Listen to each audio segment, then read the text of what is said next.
Hello and welcome to the Ecoholics Thinking Tree. I'm your host Kritika and I'm reporting live from the Manipal University Jaipur.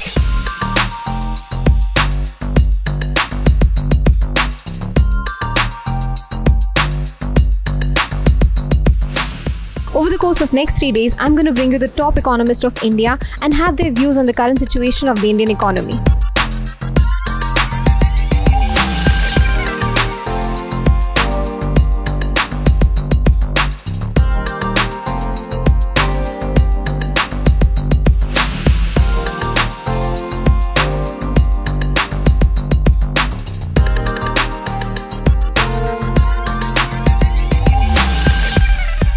A very good morning once again, everyone. In this beautiful cold morning, I, Minali Banerjee, along with Dr. Prashasti Jain, extend a cheerful welcome to the 103rd and 104th Annual Conference of the Indian Economic Association, hosted by Department of Economics, Manipal University Jaipur.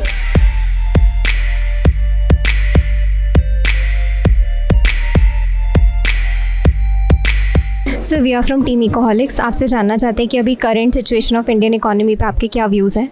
हाँ, मेरा current economic situation पर ये views है कि corona के चलते corona pandemic इतना बड़ा है कि इसके चलते हमारे सारे डेवलपमेंट के जो फंड हैं वो मैक्सिमम कन्वर्ट हो रहे हैं हेल्थ सेक्टर में, तो जो उसका ग्रोथ होना चाहिए सो अभी हो नहीं रहा है.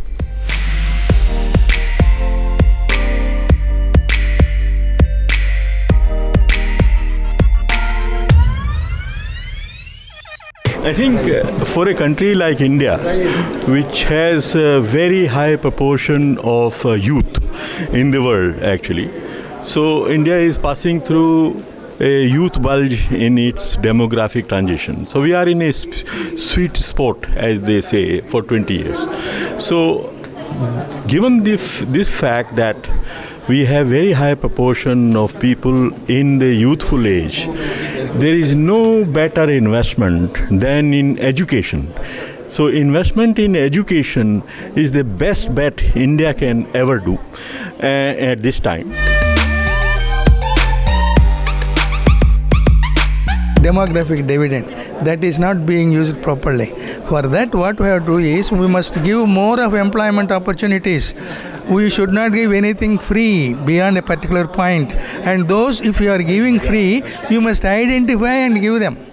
If you give more, they will sleep and they will not work. And therefore, what is required is we must have more of infrastructure development. This building is here.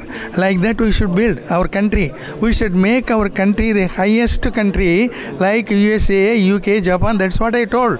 That is quite possible. If not by 24, 25, at least by 26, 27, because he was telling by 100 Indian economy, he was telling. By that, even before that, we should reach 5 trillion economy so that we can be in peer with, that means equal to USA, UK, Japan. That is my idea.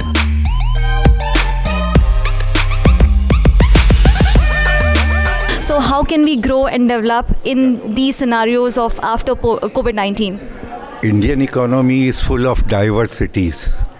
We can take the advantage of it, and there are some disadvantages too. There is a lot of regional diversity, lingual diversity, so we have to cope with them. There are states which are very poor. We have a politically different setup. So it's a challenge always for the ruling party of India how to govern and how to make an economy very effective. But still, since the present government is in full majority and they are having number of states which are under their party, therefore they can take some strong decision which India is needed.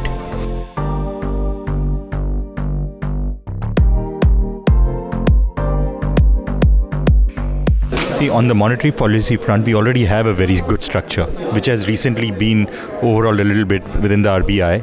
And in fact, we couldn't have done things more right. We have an independent regulator, an independent group of advisors advising the independent regulator, and generally the RBI has been very proactive in following the recommendations on the advisory committee on that. So I think we should be rest assured, be very confident in how the government would be able to handle. So while on the growth and inflation, I have no worries at all. On the sustainability front, we have, I think, very serious problems.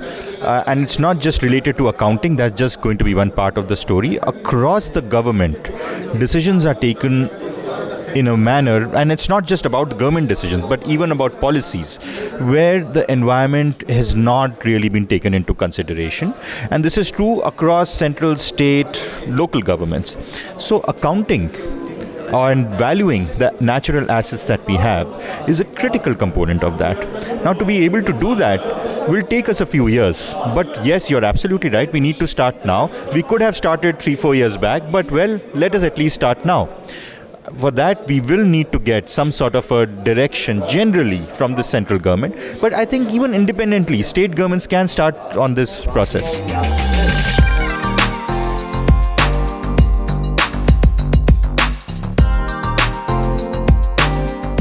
Hello everyone, this is the second day of Indian Economic Association's conference. We are in Jaipur in Manipal University's beautiful campus, and it's a little bit raining, little bit shivery, but we are enjoying the scenario because we are going to meet a lot of professors and economists who are going to present their papers about a lot of topics of economics research. So we'll keep you updated with the various economics related concepts and research papers very soon. Keep updated and keep watching us. देखिए, पहली बात तो ये है कि भारत सरकार की तरफ से रजिस्ट्रार जनरल ऑफ इंडिया ने ये प्रोजेक्शन किया है कि भारत की अर्बनाइजेशन का रेट जो है बहुत हाई नहीं होगी। 2036 तक ये जो है 39% होगी।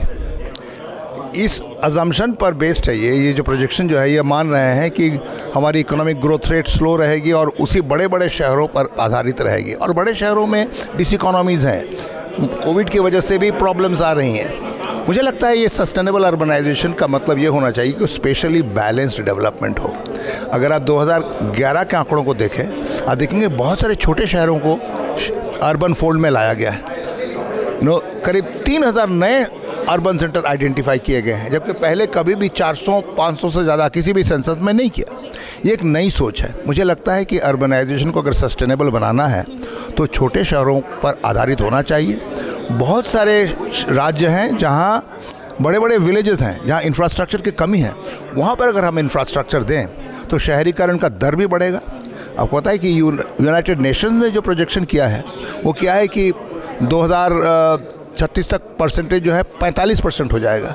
मुझे लगता है वो थोड़ा हायर साइड पे है, लेकिन निश्चित रूप से सस्टेनेबल अर्बनाइजेशन तभी हम प्रमोट कर पाएंगे हमारे देश में अगर बड़े शहरों से हटकर जो छोटे शहर जिसमें ग्रोथ पोटेंशियल है, जिसको हमने 2011 की जनगणना में शामिल किया अर्बन में, उस मॉडल को हम लोग अगर आगे बढ़ाएं, जो सरकार कह रही है कि इंक्लूसिव ग्रोथ, सबका विकास, सबका साथ, इसका मतलब छोटे छोटे जो गांव हैं जिसमें शहरीकरण का नज़र आ रहा है, इंफ्रास्ट्रक्चर नज़र आ रहा है, एग्रीकल्चरल सेक्टर से लोग बाहर जा रहे हैं, उनको अगर हम इंफ्रास्ट्रक्चर में ये करें। सिर्फ बड़े बड़े शहर, स्मार्ट सिटी ले लिया आपने, कुछ 200-300 शहर ले लिया, उससे नहीं चलेगा। मुझे लगता है छोटे जो शहर हैं उनमें इंफ्रास्ट्रक्चर को मजबूत करने की बहुत ज़रूरत है, तभी हम सस्टेनेबल अर्बनाइजेशन और क्लाइमेट चेंज की जो समस्याएँ आ रही हैं उनसे हम जूझ सकेंगे।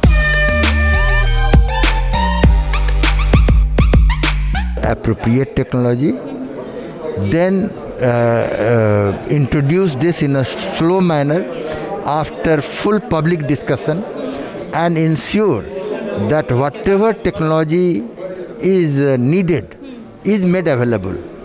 Only then you can also break the barrier viability, and only then you can also break the barrier of digital divide. So slowly we will have to, but technology is not a complete solution. We need to invest in teacher, we need to invest in infrastructure, we need to invest in library, laboratory. Everything together only can lead for a better human resource. When in 2050 a great urbanization will take place, that urbanization will not be sustainable and city will not be sustainable. In place of a smart city management should be there. So I coin a word, city management. City management means the population ratio of the city and the basic amenities in ratio means the ratio should be managed, like roads should be managed, educational systems should be managed, urinal systems should be managed, electricity systems should be managed, and transport systems should be managed. And these things, these 7 parameters are there which must be included in city management. Hello everyone, today Ecoholics is at Manipal University for the last day of 103rd and 104th Annual Conference of Indian Economic Association. Today we will be covering various set of economists and professors for the views on various concepts of economics. Stay tuned. The problem is that we are not very sure of the kind of skills which our system requires and whether they will be able to. If you give them skills, let's say computers, engineers. Now engineers are no longer as much in demand as they were a couple of years ago. Same is true about management. I mean, it's a skill, but no longer in demand. Similarly, computerization. I mean, it's not enough just to learn coding. Now coding is being taught to 6-year-olds, and that happened about 20 years ago. I mean, they were teaching computers in the primary schools. And here we wake up very late. We are late, therefore the first thing we have to do is to cover the gap in our training and education right from the primary school up to the high school levels.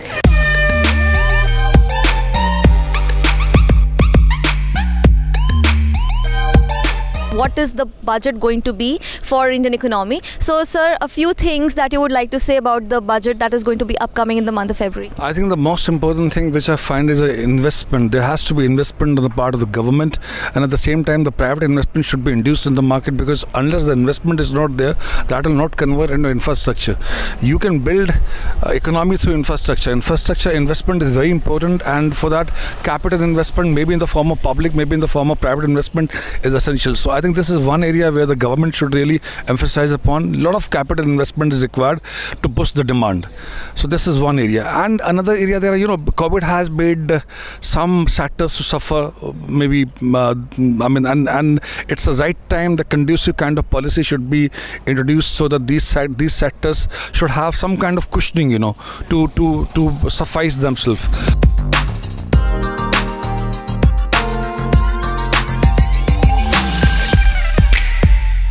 See, as far as financial stability, if you'll compare with previous 2 years, we cannot keep any kind of, base of that. If you'll take, previous 5 to 10 years, you'll find today also you have seen we are in the growing phase, and it will grow. Whether Indian government is not very optimistic, but it's a fact. Even Dr. Kundu has also stated very clearly, by 2040 India will be the leading economy across the globe.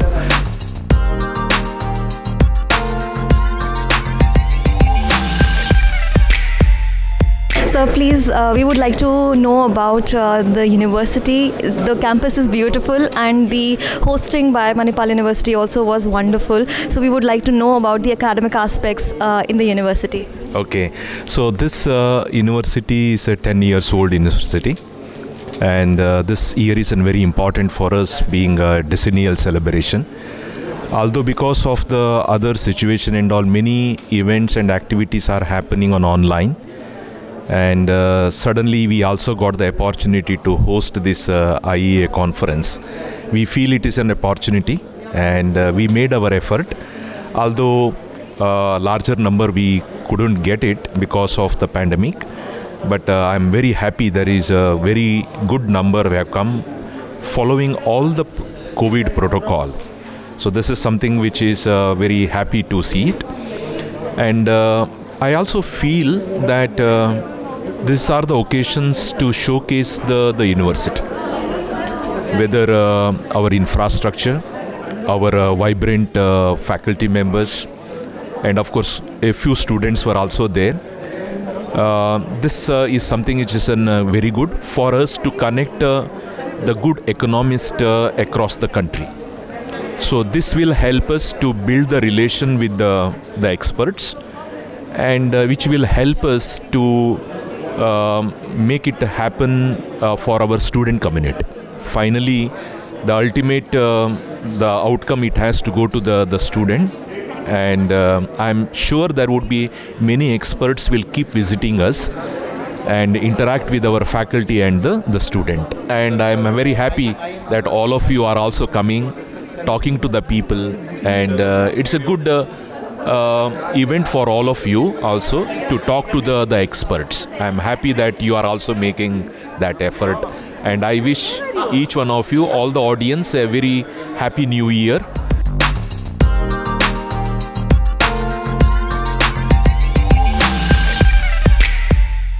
I'm sorry to say that national education policy has been conceived without taking into account National Youth Policy 2014.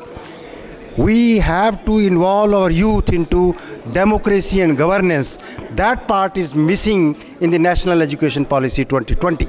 For need of education for the country in terms of higher order thinking skills as being conceived in the National Education Policy, we have to ensure real education, that is proper, productive and practical use of hands, head and heart, which is sadly missing in my country for education.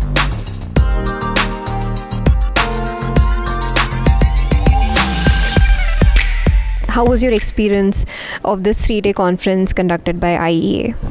Yeah, actually, this is the most uncertain period as far as the IEA is concerned. I am very happy as a General Secretary of Indian Economic Association that we could produce such a wonderful conference amidst the COVID period, and I think all the members will be carrying happy memories, especially from the academic as well as the other side of the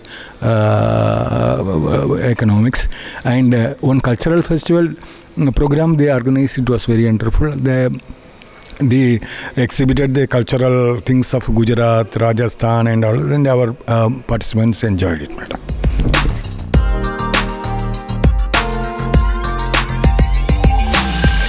मैं अपने दिल से और आईए परिवार की ओर से धन्यवाद देता हूं, जो उन्होंने मेरे कहने पर यहाँ आके उपस्थित हुए हैं और हमारे आईए का जो भी प्रोग्राम था इनॉग्रल से लेके वैलिडिटी तक सारा कवर किया। और मैं चाहूँगा कि आप लोग भविष्य में भी इकोनॉमिक एसोसिएशन से जुड़े रहें और हमारी अगली कॉन्फ्रेंस में भी अपनी पूरी टीम के साथ आएँ। मैं आपको धन्यवाद देता हूँ, आपको वेलकम करता हूँ। Thank you very much. Thank you so much sir for giving us the opportunity. ये आपकी बहुत बड़ी दी हुई देन है कि आपने इतनी अच्छी अपॉर्चुनिटी दी हमें, ताकि हम सभी टीम के मेंबर्स ना सिर्फ इतने अच्छे प्लेटफॉर्म पर एक इकोनॉमिक्स से ओरिएंटेड थीम्स को यूज़ कर पाएँ, बल्कि स्टूडेंट्स को भी वो सारे प्रोफेसर्स जिन्होंने इतने अच्छे कॉन्सेप्ट्स दिए हैं, इतने अच्छे पेपर्स प्रेजेंट किए हैं, उनसे भी वाकिफ़ कर पाएँ। तो thank you so much for that.